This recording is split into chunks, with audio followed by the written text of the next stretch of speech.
पुण्यमती माता की नीतिकारों ने कहा है, बीती ताही विसार दे आगे की सुधेरे। हर व्यक्ति के जीवन में कोई ना कोई ऐसी घटना होती है जिससे उसका मन दुख के सागर में डूब जाता है। उन्हीं घटनाओं को वह बार बार याद करता है और दुखी होता रहता है। वर्तमान समय में उसके पास अच्छी सुख सुविधाएं हैं, सब कुछ है, लेकिन पुराने चिंतन को कर करके बार बार दुखी होता रहता है। तो इसीलिए इस बात को समझने की आवश्यकता है। दुख के दिन कोई भूलता नहीं, दुख के दिन बार बार याद आते हैं। इसलिए उन घटनाओं को भूलने के लिए क्या करना चाहिए? उन घटनाओं को भूलने के लिए जो आपके पास है उसको याद रखना चाहिए। जो बेटी हमसे बिछुड़ करके मायके ससुराल में चली गई, बार बार माँ उसी की तरफ देखती है। जो बेटा पास में बैठा है, बहू पास में बैठी है, उसकी तो याद नहीं आई। वो बेटी चली गई है तो उसकी याद बार बार आ रही। यही हम जिंदगी में करते।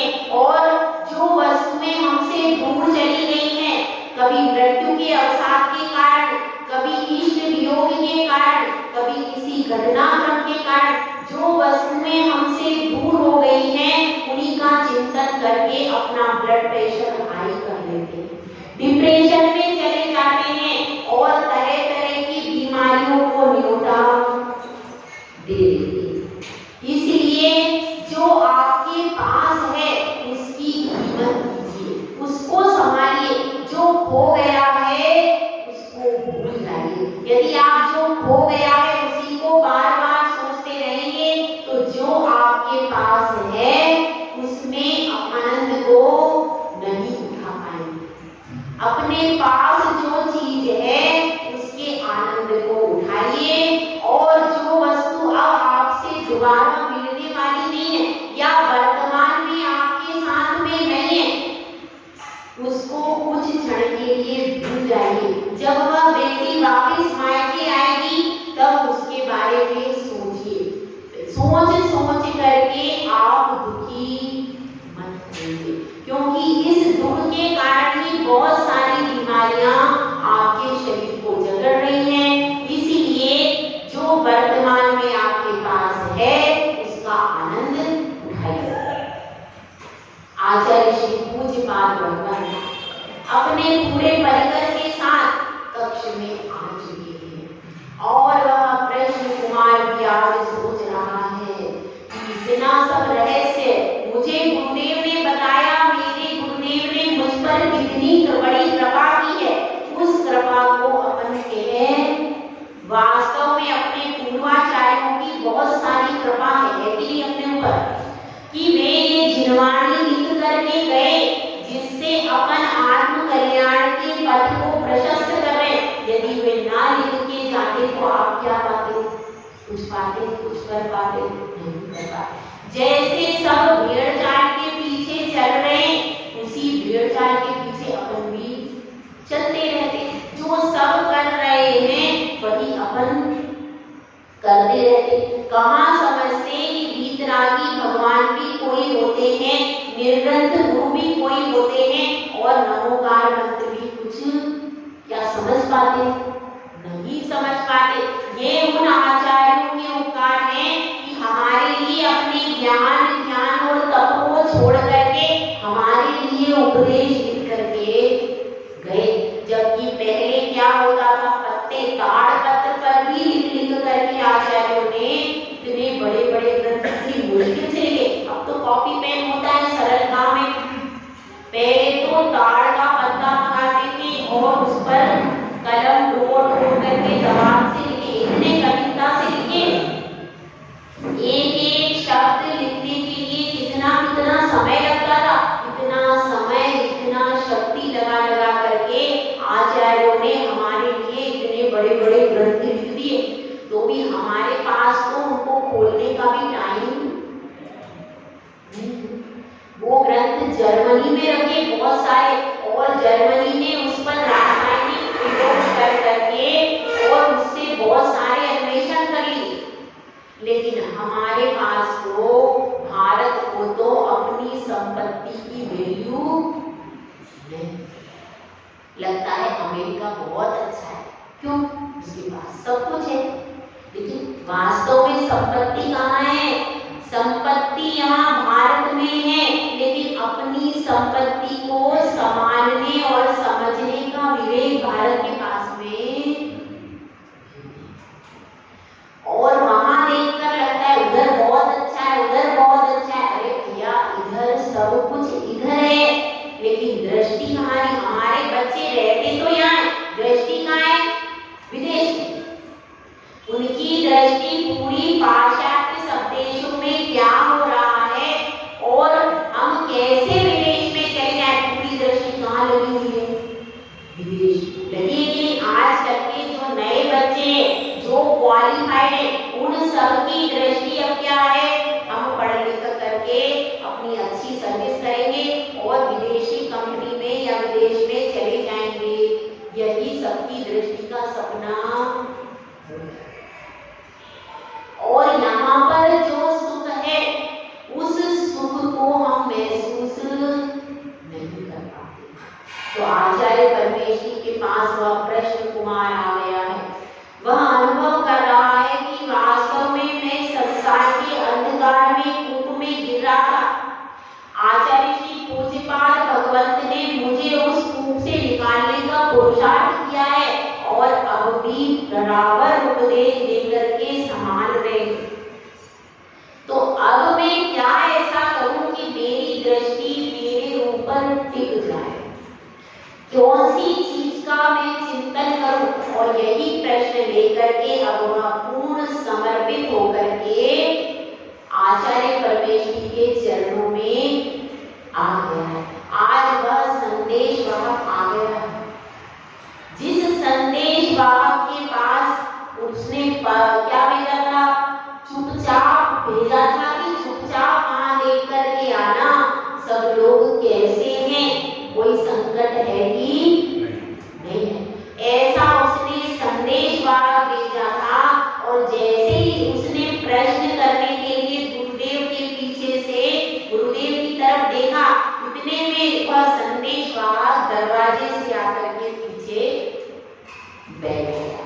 अब उसको थोड़ा तो उत्सुकता मन में हो गई, लेकिन उसने कहा भाई अभी तो मैं प्रश्न कर लूं, बाद में पूछता हूं असलियत क्या है। अब ऐसा सोच करके वो गुरु के मुखातिब हो जाता है, और गुरु के मुखातिब होकर के गुरुदेव से पूछता है, हे गुरुदेव, यह बताइए, मैं आत्मा का ध्यान करना चाहता हूँ, आत्मा के रस में डूबना चाहता हूँ, तो मैं कैसे चिंतन करूं, कैसे ध्यान करूं? क्योंकि मैं तो इस आत्मा के स्वरूप से अनभिज्ञ हूँ। कौन सी ऐसी भावना पाऊं, कौन सा चिंतन ऐसा करूं जिससे मैं अपने आप में, अपने अनंत गुणों में ही डूब जाऊं। हम अब तक पर में ही डूबे हुए, पर की चिंता में ही रात दिन लगे रहते हैं, इसलिए दुखी रहते हैं। यदि हम अपनी चिंता करें तो क्या होगा? उससे अपना उद्धार होगा। इसीलिए एक परमात्मा स्वरूप करके किताब है, इसमें बताया है कि सबसे उत्तम क्या है? उत्तमा स्वाप चिंता स्यात्। सबसे उत्तम क्या है?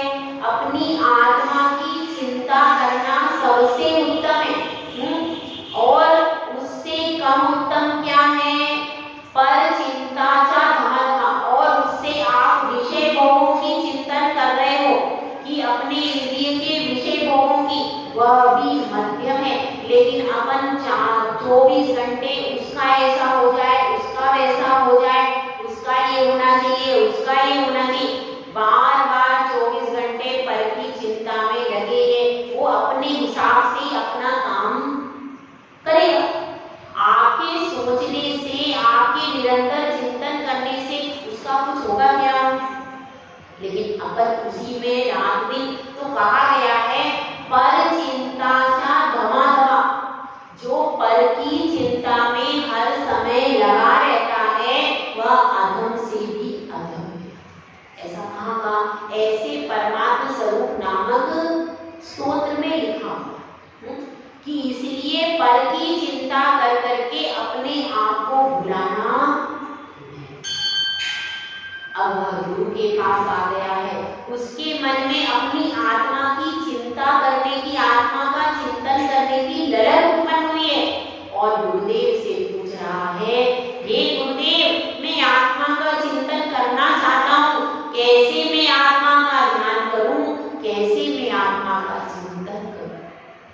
तो गुरुदेव उसको एक श्लोक के माध्यम से उपाय बताते। एकोऽहं निर्ममः शुद्धो ज्ञानी योगीन्द्र गोचरा बाह्या संयोग जाभावा मत्तः सर्वेपि सर्वथा। चिंतन करने के लिए सबसे पहला पॉइंट दिया है एकोऽहं, मैं अकेला, मैं एकाकी, एकत्व लिए सबकी आगे। मैं अकेला हूँ, एकाकी हूँ और एकत्व लेकर सबकी आगे हैं कि नहीं?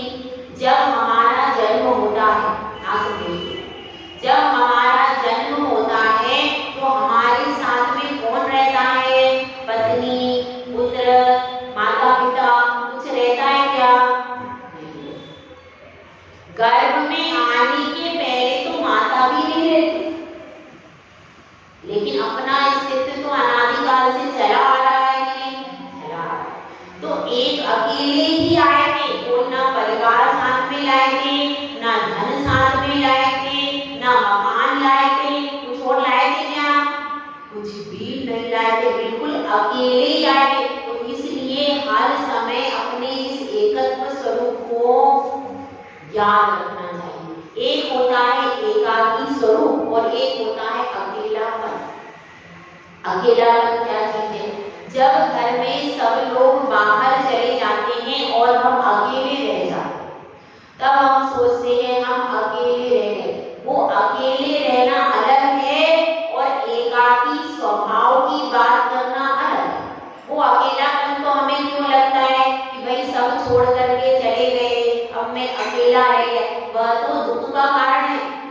उसमें क्योंकि हम क्या अपेक्षा रखते हैं? सब मेरे साथ रहे, मैं सबके साथ रहूं, ऐसी अपेक्षा अपने को होती है। इसीलिए अगर यदि किसी दिन हम अकेले रह जाएं तो हमें अच्छा नहीं लगता। यहाँ पर जो एकाकीपन की बात है वह अकेलापन नहीं। जब आपके परिवार के लोग आपको छोड़कर कहीं चले जाएं या आप अस्पताल में अकेले लेटे हो, आपको रोग हो गया, ऐसी कोई विशेष परिस्थिति में आप बिल्कुल अकेले रह जाओ, तो यहाँ पर उस अकेलेपन की बात नहीं है। यहाँ पर तो एकाकी जो आपका स्वभाव है, यहाँ पर स्वभाव की बात चल रही है। स्वभाव अकेले रहना, हम अकेले ही संसार में आए हैं और अकेले ही संसार से जाना है। यह किसका स्वभाव है? यह आत्मा का जो एकात्म स्वभाव है, उस स्वभाव के बारे में यहाँ पर आचार्य परमेश जी चिंतन करने का दिया। यदि आप वो स्मरण करने लगोगे, मैं घर में अकेला रह गया, मैं लोग में मैं अकेला बैठा रहता हूँ, कोई मेरे पास में नहीं आता है, तो उस अकेलेपन में दुख होगा। क्यों? क्योंकि अपेक्षा सब मेरे पास आकर के बैठे, मुझे पूछे, मेरा ध्यान रखे, मैं सबके साथ घूमने जाऊं। उसमें क्या है? उसमें परब्रह्म से अपेक्षा है, लेकिन इस एकत्व भावना में परब्रह्म से अपेक्षा नहीं। मैं एकाकी रहना मेरा स्वभाव है। जाए अकेला हंस संग में कोई ना परमार, मंगल राय जी की बात कि जब कोई अकेला जाता है तो उसके साथ में कोई पर मारने वाला नहीं होता। एक साथ सब रहते थे। एक माता चली जाती है स्वर्ग में, पुत्र सप्त वैसे ही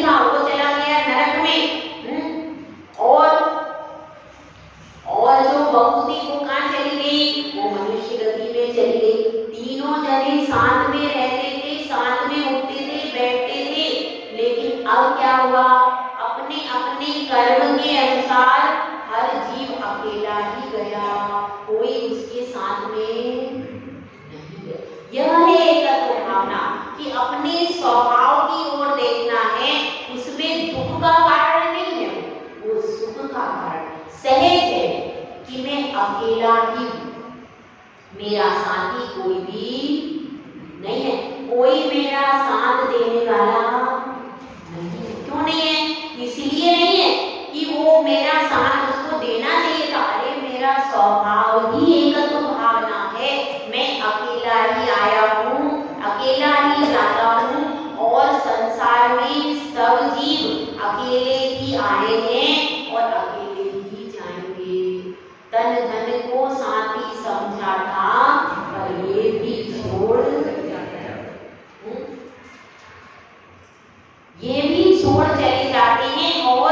और मुझे भी इनको छोड़ के ही जाना पड़ता है। या तो ये मुझे छोड़ के चले जाए, या फिर मैं दीक्षा लूं तो मुझे इनको छोड़ के जाना पड़ेगा। दो कंडीशन में आपको इनको छोड़ के जाना पड़ेगा। पहला कंडीशन क्या है? आप दीक्षा ले लो। अगर आप दीक्षा लोगे तो आपको शरीर तो नहीं, धन है, संपत्ति है, पुत्र है आदि सब छोड़ना पड़ेगा ना दीक्षा के समय। और यदि आपको मृत्यु आएगी तो भी आपको छोड़ना पड़ेगा। तो कौन सी चीज अच्छी है, कौन सा उपाय अच्छा है? दीक्षा वाला अच्छा है कि मृत्यु वाला अच्छा है?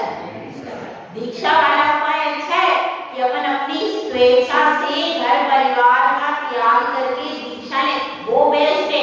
मृत्यु के समय पे सब छोड़ेंगे तो उसका कोई मूल्य, वो तो अपने आप छूट जाएगा, तब आपने क्या छोड़ा? अगर मृत्यु के समय छोड़ा तो वह छोड़ा क्या? वो तो अपने आप आपसे अलग हो गया। तो श्रेष्ठ कौन है? जो दीक्षा लेकर के छोड़ता है वह श्रेष्ठ है। जो मृत्यु के समय अपने आप छूटा, जबरदस्ती आपकी अंगुली में से अंगूठी उतार है, सोने की हीरे की अंगूठी है, कौन छोड़ देगा?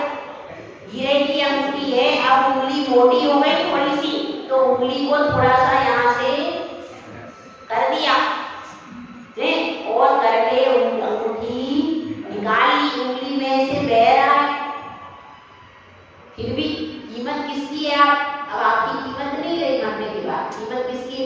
जो सोना, जो जेवर तुमने पहना है उसकी कीमत आपके बहू बेटे को है, तो भैया पहले ही दे जाओ, तो आपकी भी कुछ इज्जत बढ़ जाएगी। समझदारी किसमें?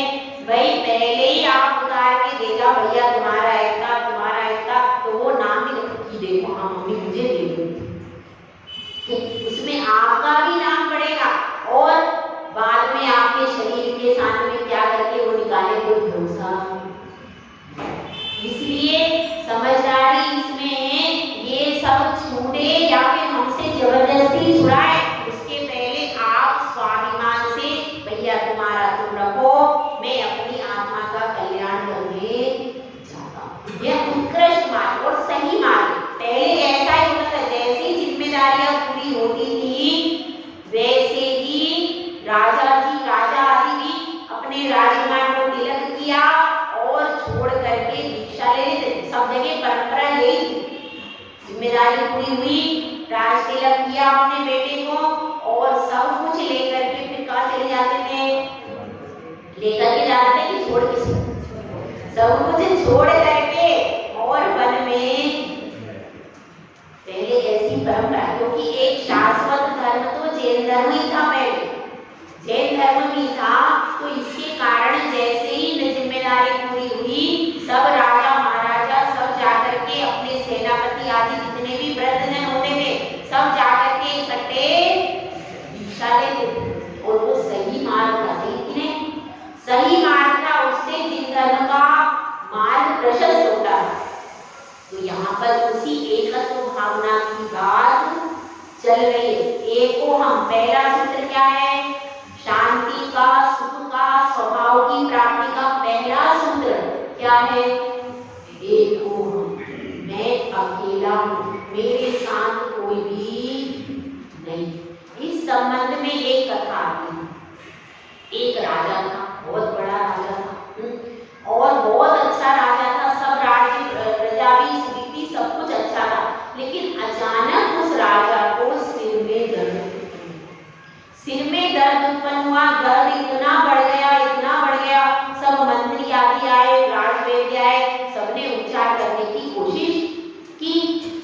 वह कोशिश कैसी हो रही थी, कोशिश निष्फल जा रही थी और राजा का सिरदर्द बंद ही नहीं हो रहा।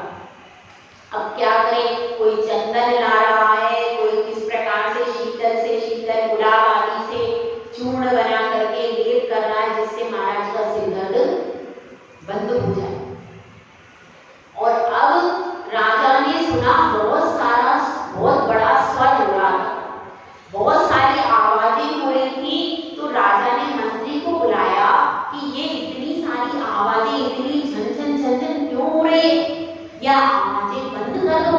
तो मंत्री ने कहा कि ये राजन, आपकी जो रानियां हैं वे चंदन घिस रही हैं, इसलिए आवाजें हो रही। क्योंकि सुहागिन स्त्रियों का क्या चिन्ह है भैया, है कांच की चूड़ियां हाथों में होना चाहिए। और माथे में क्या होना चाहिए भैया, माथे पर क्या होना चाहिए,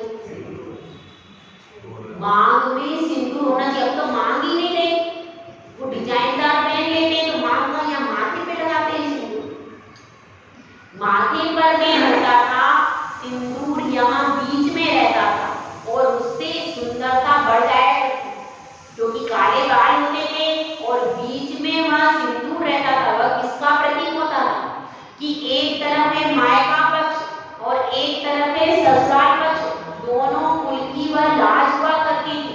और उस सिंदूर को लगाने से माथा ठंडा रहता, इसीलिए पूरी मांग भरी जाती थी। उसको लगाने से क्या होता था, माथा ठंडा रहता है। और सिंदूर की बिंदी लगाई जाती थी, उससे ये आज्ञा चक्र है तो आज्ञा चक्र पूरा संतुलित रहता था। तो डिप्रेशन और मस्तिष्क की बीमारियां महिलाओं को, यह हमारे सुहाग के चिन्ह थे। तो ऐसे ही और क्या चिन्ह थे सुहाग के, मंगल सूत्र पहना जाता था और उसमें सोने का पेंडुलम होता था। सोने में बहुत शक्ति होती और जब वो हृदय स्थान पर रहता था उससे हार्ट अटैक की बीमारियां नहीं। यह जो पूरे चिन्ह है, यह चिन्ह कैसे हमारे लिए, एक बिछुड़ी पहनी जाती थी, अभी पहनी जाती है। तो बिछुड़ी जो पहनी जाती थी वह जो शरीर के बहुत सारे पॉइंट हैं जिससे विकार कंट्रोल होते हैं, उन विकारों को कंट्रोल करने में बिछुड़ी का बहुत बड़ा योगदान। जब एक पतिव्रत लिया जाता है, अगर कोई बिछुड़ी पहनता है तो उसका मन अपने पति में ही संयमित होकर के रहता है, इतना उस बिछुड़ी का योगदान। तो ये सब हमारे क्या थे, सुहाग के चिन्ह थे, जिनको देख करके अगर कोई सुहागिन स्त्री सिर पर पल्लू रख करके बाजार में जाती थी तो आगे से कोई पुरुष आ रहा है तो वह 100 बार सोचता था उसके प्रति कुदृष्टि डालने से पहले। क्यों? क्योंकि रेड लाइट जब जल जाती है तो गाड़ियां रुकती है कि नहीं भैया, रेड लाइट को देखकर गाड़ियां रुक जाती। तो वहां पर रेड सिग्नल क्यों रखा, क्योंकि रेड रंग में ही ऐसी पावर है जिसको देख करके आप एकदम से टिक जाते। इसीलिए सिंदूर का रंग लाल रखा कि इसको देख करके कोई व्यक्ति आए तो वह तुरंत एक बार टिक जाए, एक बार रुक जाए और फिर वह एक बार रुक जाए। वो जो चिन्ह देखे, लाल चूड़ियां, सिंदूर, बिंदी, यह देख करके उसकी हिम्मत ही आगे हो गई, उसकी हिम्मत आगे पहले ही टूट जाएगी तो फिर वो बाद में कोई विचार कैसे करे। इसलिए ये सब जो कुछ भारतीय संस्कृति में बनाया गया ये पूरी परफेक्ट चीजें, मगर अपन क्या सोचते, हमारे यहाँ तो कुछ है ही नहीं है, यहाँ सब कुछ है। और वह जो पहले मांग, इसीलिए मांग बना करके छोटी की जाती है, कैसे की जाती है, ऐसे आगे को निकाल करके की जाती है तो उसमें मांग कर ही नहीं पाते। तो वो जो पहले की चीजें थी वह आपके माथे को ठंडा रखती थी, स्त्री सहनशील बन जाती थी और बड़ी बड़ी विपदा आ जाती थी फिर भी ग्रह लक्ष्मी विचलित नहीं होती थी। और उसके प्रभाव से कदाचित जो बेटा है और पति वो भी लाइन पर ही बने रहते। रेड लाइट जब जलती है तो सारे वाहन लाइन से पीछे पीछे हो जाते हैं, आपने देखा होगा।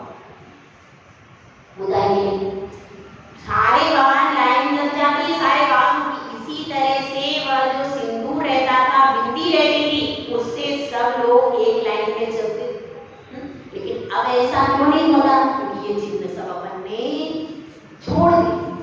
तो वह सुहागिन स्त्रियां हैं और वे रानी हैं, तो उनकी क्या है, रत्न कंकण भी हैं और कांच की चूड़ियां भी हैं। तो कांच की चूड़ियां पहन करके रानी क्या कर रही है, सब रानियां उनकी चंदन घिस रही, इसलिए इतना विशाल स्वर हो रहा। तो राजा ने कहा ये स्वर तो मैं सहन नहीं कर सकता, ये स्वर मैं सहन नहीं कर सकता हूँ, इसलिए इस आवाज को आप बंद करो। ठीक है, मंत्री जाता है और कुछ देर बाद मंत्री रिटर्न आता है, दोबारा वापिस आता है। अब दोबारा वापिस आता है तो आवाज बंद हो गई। अब राजा ने पूछा क्या चंदन घिसना बंद हो गया? तो मंत्री कहता है नहीं राजन, चंदन तो अब भी घिसा जा रहा है। तो फिर चंदन कौन घिस रहा है? ना आपकी रानियां ही घिस रही है, क्योंकि रानियों ने कहा है हम पतिव्रता स्त्रियां हैं और पतिव्रता स्त्रियों का पहला कर्तव्य है यदि उनके पुरुष का पति अस्वस्थ हो तो सबसे पहली सेवा कौन करे? पतिव्रता स्त्री करती है। मैना सुंदरी ने स्वयं अपने पति श्रीपाल की सेवा की। श्रीपाल उनसे कहते थे हे रानी, यहाँ पर बहुत सारे सेवक हैं, ये सेवक सेवा करेंगे, आप सेवा नहीं करो। तो मैना सुंदरी ने क्या कहा कि मेरा प्रथम कर्तव्य है कि अपने स्वामी की सेवा करूं। अभी तो आपकी ऐसी अवस्था है, इस अवस्था में मुझे सेवा करने का सौभाग्य मिल रहा है, आगे आप स्वस्थ हो जाओगे तो मुझे कहाँ सौभाग्य मिलेगा? इसीलिए मेरा परम सौभाग्य है जो आपकी सेवा करने को मुझे मिल रहा। ये शब्द होते हैं इसके, एक पतिव्रता स्त्री। तो अब क्या हुआ? अब राजा पूछा है भैया चंदन घिसना बंद हो गया? नहीं, तो रानियां ही घिस रही। हाँ, रानियां ही घिस रही हैं, लेकिन आपकी रुग्ण अवस्था देख करके अब उन्होंने एक एक चूड़ी धारण कर ली। चूड़ियां पूरी कभी नहीं उतारते थे। पहले चूड़ियां यदि उतारते थे तो चूड़ियां इधर एक दो चूड़ियां डाल लेते थे, फिर वो पूरी चूड़ियां, हाथ भी कभी सूना नहीं रखते थे। पहले हाथ सूना नहीं रखा जाता था कभी भी, सुहागिन स्त्री अगर हो तो इसलिए बात ये चली। अब राजा ने कहा अच्छा, अब राजा ने विचार किया, एकत्व भावना का चिंतन किया। अहो, एकत्व भावना कितनी महान है कि इतना बड़ा कार्य हो रहा है, इतना सारा चंदन घिसा जा रहा है, फिर भी आवाज नहीं है। और इसीलिए, और यह शरीर कैसा है, यह जब भी आत्मा के साथ रहता है यह घर्षण करता रहता है, घर्षण करता रहता है और इससे रोगों की आवाजें आती है। कभी भी ये रोगों की आवाज इस शरीर के साथ शांत होने वाली नहीं, यह शांत नहीं होगी। इसीलिए मेरी तो केवल मेरी आत्मा ही मेरी है, मेरी आत्मा के अलावा और कुछ भी मेरा नहीं है। यह संदेश इससे पता चलता है, इसलिए मैं तो उस एक आत्मा के कल्याण के लिए अब पुरुषार्थ करूंगा। ऐसा सोच करके राजा ने एक को हम का चिंतन किया। एक को हम अपनी पूरी अंतर आत्मा में एक को हम एकत्व भावना का चिंतन करता रहा, एक को हम की जाप करता रहा और कुछ ही देर बाद उसका सारा सिरदर्द खत्म हो गया।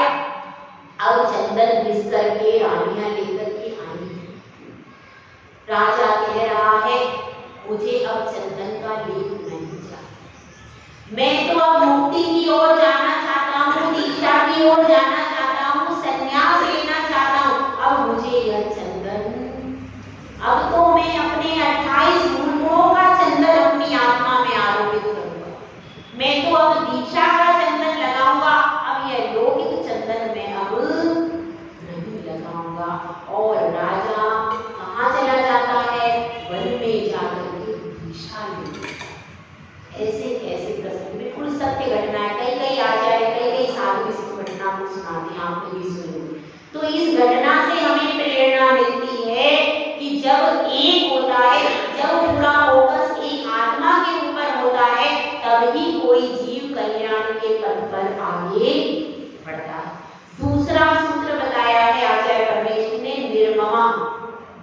दूसरा सूत्र क्या है? निर्ममत्व। निर्ममत्व भावना, किसी से भी मैं यह मेरा है ऐसी भावना, मेरे नगमे के मैं इनसे अति भिन्न अखंड निराला हूँ, निज में पद से अन्यत्र ये निज समरस पीने, मैं इन सबसे अलग हूँ, मेरा अनोखा अस्तित्व है, ये मेरे नहीं है। इसीलिए दूसरा सूत्र है शांति का, सुख का और आत्मा के सुख में निमग्न होने का दूसरा सूत्र है निर्ममत्वोहम। पहला सूत्र क्या है? एकोहम। दूसरा निर्ममत्वोहम और फिर ज्ञानी। तीसरा सूत्र क्या है? ज्ञानी हूं मैं, मेरा ज्ञान स्वभाव है, ज्ञान स्वरूपोहम, अनंत ज्ञान स्वरूपोहम। ये तीसरा सूत्र है चिंतन करने के लिए, ध्यान करने के लिए। क्या? अनंत ज्ञान स्वरूपोहम, मैं अनंत ज्ञान का धारी हूँ, और जब मैं अनंत ज्ञान का धारी हूँ तो मेरे अपने ज्ञान स्वभाव में निगमन क्यों ना हो?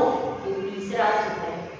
और केवल ज्ञान स्वरूप को हम भी चिंतन कर सकते। और योगींद्र गोचरा, योगी जन ही इस आत्मा को गोचर कर पाते। आत्मा साधारण व्यक्तियों के अनुभव गम्य नहीं है। किसके अनुभव गम्य है? योगियों के भी जो इंद्र हैं वही इस आत्मा के पारगामी हो पाते हैं। और योगींद्र मतलब कौन है? जो बड़े बड़े रिद्धिधारी महाराज हैं, जो अरहंत परमेश्वरी हैं, उनके केवल ज्ञान के गोचर ही यह आत्मा का स्वभाव है। और नीचे कह रहे हैं बाह्य संयोगजा भाव, बाहर के जो संयोग जनित भाव हैं, मत्ता यानी मुझसे, सर्वेपि यानी सर्व प्रकार से, सर्वदा सर्वथा सब प्रकार से, सब ओर से मुझसे कैसे हैं? अलग है। बाहर के जितने भी संयोग जनित भाव हैं, धन है, स्त्री है, पुत्र है, परिवार है, और भी मित्र है, शत्रु है, जितने भी भाव हैं वो कैसे हैं? मुझसे अत्यंत अत्यंत भिन्न। यह हमेशा चिंतन करना है। यदि ऐसा चिंतन करते हैं तो अपने को शांति मिलती है। क्यों मिलती है? क्योंकि हमारा स्वभाव ये ही है। जो हम पद के बारे में चिंता करते हैं वो स्वभाव है ही नहीं। तो यहाँ पर गुरुदेव ने बताया है कि तुम अपने स्वभाव का इस प्रकार से चिंतन करो। अब प्रवचन समाप्त हो गया। प्रवचन समाप्त होने के बाद हमारा जो प्रश्न कुमार, हमारा नायक तो भी वही है, मुख्य श्रोता, प्रश्न कुमार धीरे से पीछे आता है और उस भैया को लेकर अपने कमरे में चला जाता। अब कमरे में जाकर उससे पूछता है, बताओ तुम क्या संदेशा लेकर आए हो? तो वह कह रहा है कि भाई आपके जो बेटे की बात है वह तो गलत है। बेटा बहुत अच्छे से माँ को रख रहा है, बेटे की कोई समस्या, उसने सिर्फ पापा वापिस आ जाए इसीलिए जो आपकी पत्नी है उसने बेटे को कहा है कि तुम ऐसा कह दो तो पिताजी वापिस आ जाए। इसीलिए बेटे वाली बात तो सही नहीं। हाँ, पोता पोती रो रहे हैं, पोता पोती तो थोड़े दुखी हैं। अब बच्चे उनको कुछ समझता नहीं है तो वो रो रहे हैं, दादा की याद है। और बेटी वाली बात भी सही है, बेटी को ससुराल में परेशानी हो रही। तो अब ये दो बातें सही हैं, एक बात गलत है, दो बातें सही है। अब क्या करें? समस्या तो, लेकिन अब वह सोच रहा है कि अब जो होगा वह बेटा सक्षम है, बेटी को मैंने विवाह कर दिया है, उसकी समस्याओं का समाधान धीरे धीरे हो जाएगा। और अगर नहीं होगा तो मैं किसी को समझाने के लिए यहाँ से भेज दूंगा, पर मैं तो अब जा मेरी जाने की कोई इच्छा नहीं, मैंने तो ये चरण कमल पकड़ लिए, अब मेरा इन चरण कमल को छोड़ने की इच्छा नहीं हो रही उसको। अब वह कृष्ण कुमार सोचता है कि मैं तो यही भावना भाता हूँ कि सब कुछ शांति हो जाए और मेरा मन यहाँ लग जाए।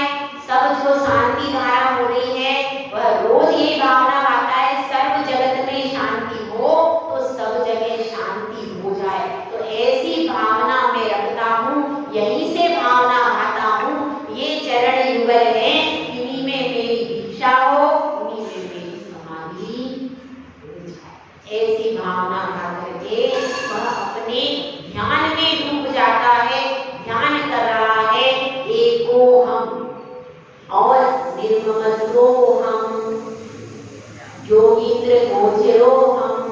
इस तरह से वह पूरा आत्मा के ध्यान में तल्लीन हो गया। जय गुरु राजेश महाराज।